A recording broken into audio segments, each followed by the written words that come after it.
오늘은 원피스 1065화 풀버전 리뷰 및 분석입니다. 영상 바로 시작합니다.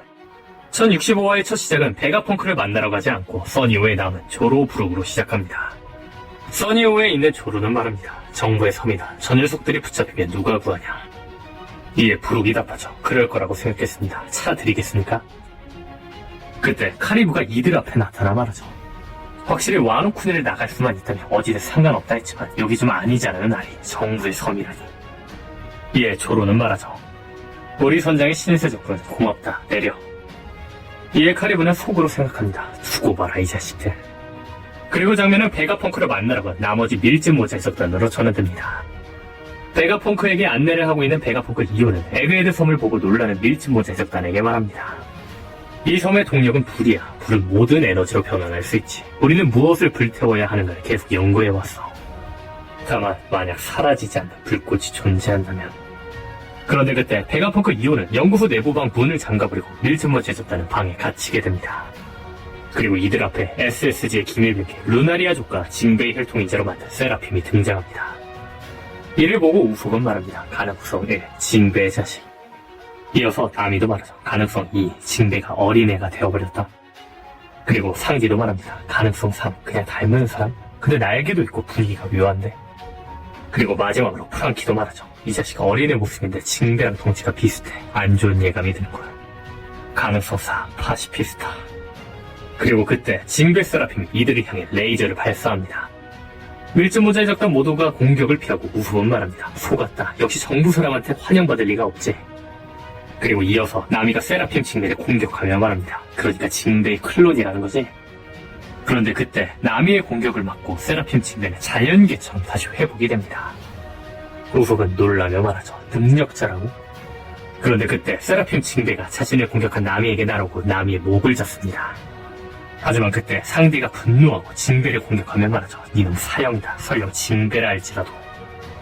이어서 로비도 거대와 불신을 만들어 세라핌 징베를 공격하며 말하죠. 나도 찬성이야. 방금 건 절대 용서 못해. 상대의 공격을 막고 곧바로 회복하며 로빈의 공격을 피한 세라핌 징베는 이번에 로빈을 향해 돌진합니다. 로빈을 구하기 위해 우섭이 세라핌 징베를 공격하며 막아내는데 다만 세라핌 징베는 우섭의 공격을 가볍게 피한 뒤 우섭을 향해 날아와 우섭을 붙잡죠. 다만 우섭을 구하기 위해 상디가 세라핌 징베를 공격하려 하는데 프랑키가 레디컬 빔을 준비하며 말합니다. 상디 나한테 맡겨. 우섭 움직이지 마라. 그리고 프랑키는 레디컬 빔을 세라핌 징베에게 날립니다. 그리고 장면은 베가펑크의 또 다른 분신 베가펑크 에디슨으로 전환되며 이자는 말합니다. 위험해라. 세라핌은 아직 어린애라고. 레이저 실험은 멀었어. 그리고 그때 베가펑크 에디슨 옆에 베가펑크 2호가 나타나 말하죠. 세라핌 한 대에 얼마나 든지 알아? 그리고 이들 옆에 공개되지 않은 베가펑크 분신들이 하나하나 등장합니다. 그리고 장면은 드래곤과 전화를 했던 베가펑크 1호로 전환됩니다. 이자는 세라핌 징베와 밀짚모 제작단 앞에 나타나 말합니다. 돌아와. 멈춰라 세라핌. 이 정도 실험으로 만족해라. 베가펑크 에디슨. 그리고 베가펑크 1호 샤카는 밀짚모 제작단에게 말합니다. 난 닥터 베가펑크 샤카. 자네들이 밀짚모자 일당인가? 그런데 그때 상디는 발이 떨어지지 않아 놀라 말합니다. 그런데 뭐야 이 녀석들이 준신발 땅에서 안 떨어지잖아. 이에 베가펑크 1호 샤카는 말합니다. 둠신발은 연구소 내의 자력으로 언제든 제어할 수 있다. 해적을 신용할 수는 없다. 근데 이 섬은 미래로 보였나? 이에 프랑키는 말하죠. 그냥 미래 수준이 아니야. 말이 안 나오는 수준의 미래라고. 얼마나 대단한 기술이 쓰인 건지 전부 다 보고 싶어. 적같은 섭섭한 소리는 하지 말고. 이에 베가펑크 샤카는 말하죠. 여기는 과거다. 그리고 장면은 루피 징베 초파 보니 사이드로 전환됩니다. 루피는 무언가를 보고만 합니다. 저거가 초파 홀로가 아니야. 확실하게 있어. 저건 철이야. 보니도 같은 걸 보고 말하죠. 뭐야 이건 예전에는 움직이고 있던 건가? 이어서 징베도 같은 걸 보고 말합니다. 움직였다고 한다면 미래 기술. 근데 너무 낡았다만. 그리고 루피 랭이 본 장면이 공개되는데 그것은 거대 로봇이었습니다. 그리고 동시에 베가펑크 1호의 대사가 나오죠. 이 에그헤드 같은 높은 문명을 가진 왕국이 900년 전에 있었다. 베가펑크 샤카의 대사로 1065화는 끝이 납니다. 이번 1065화의 가장 주요 포인트는 역시나 900년 전 존재했던 거대 왕국일 겁니다. 아마 이 왕국은 클로버 박사가 설명했던 왕국으로 보이죠. 다만 일단 고대 왕국에 대해 잘 모르시는 분들을 위해 고대 왕국에 대해 지금까지 나온 정보로 설명을 해보겠습니다.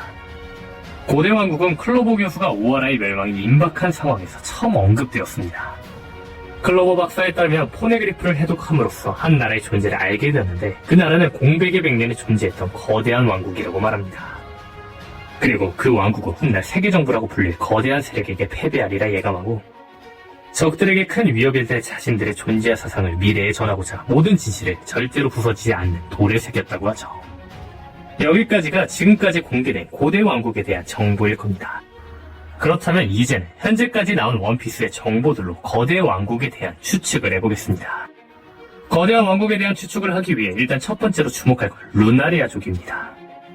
킹의 종족 루나리아족은 세계정부가 창설되기 훨씬 전인 오랜 고대 레드라인 위에 살았던 종족입니다. 과거 이 종족이 세계정부에 의해 완전히 지워졌으며 루나리아족이 세계정부가 세워지기 전까지 마리조아가 있는 레드라인 위에 살았다는 것을 감안하면 루나리아족과 세계정부의 전신 세력 간의 싸움의 공백이 100년씩이 있었고 결국 루나리아족이 패배해 레드라인에서 쫓겨나 멸족된 것으로 여겨지죠. 그렇죠. 앞서 말한 것처럼 세계정부라고 불릴 거대한 세력에게 패배한 세력은 루나리아족일 확률이 매우 크다는 겁니다. 이 가설을 토대로 정리하자면 레드라인 위에 거대한 왕국을 세웠던 루나리아족은 훗날 세계정부라고 불릴 거대한 세력에게 패배하리라 예감하고 적들에게 큰 위협이 될 자신들의 존재와 사상을 미래에 전하고자 코츠키 가문의 도움을 받아 모든 진실을 포네그리프에 적어놓은 거죠. 그리고 이들의 예상대로 이들은 패배함에 멸족하고 포네그리프만 남겨놓게 된 거라는 겁니다. 이 가설이 맞다면 생각해볼 건 루나리아족의 이름이 달과 연관되어 있다는 겁니다.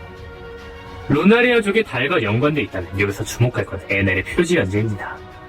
NL의 표지 연재에서 주목할 만한 부분이 있는데 그건 바로 달의 사람들은 자원 부족으로 인해 지구로 내려왔다는 겁니다. 그렇죠. 루나리아족은 자원 부족으로 달에서 지구로 내려왔고 이들은 레드라인 위에 거대한 왕국을 세웠다는 겁니다. 정리하자면 달에서 자원 부족으로 루나리아족이 레드라인에 거대한 왕국을 세웠지만 현재 세계정부라고 불리는 세력에게 패배, 이들은 멸족하며 포네그리프에 이들의 존재와 사상을 적어놨다는 거죠. 이 100년 뒤에 고대 백리력 백세적단의 인자 킹의 종족인 루나리아족과 연관이 있다는 겁니다. 원피스 최대 떡밥 중 하나인 거대 왕국에 대한 이야기가 나오는 걸로 보아 이제 점점 원피스가 끝나가고 있는 게 느껴지네요. 거대 왕국에 대한 자세한 얘기는 추후 영상에서 할 예정입니다. 일단 오늘 영상은 여기까지입니다. 시청해주셔서 감사합니다.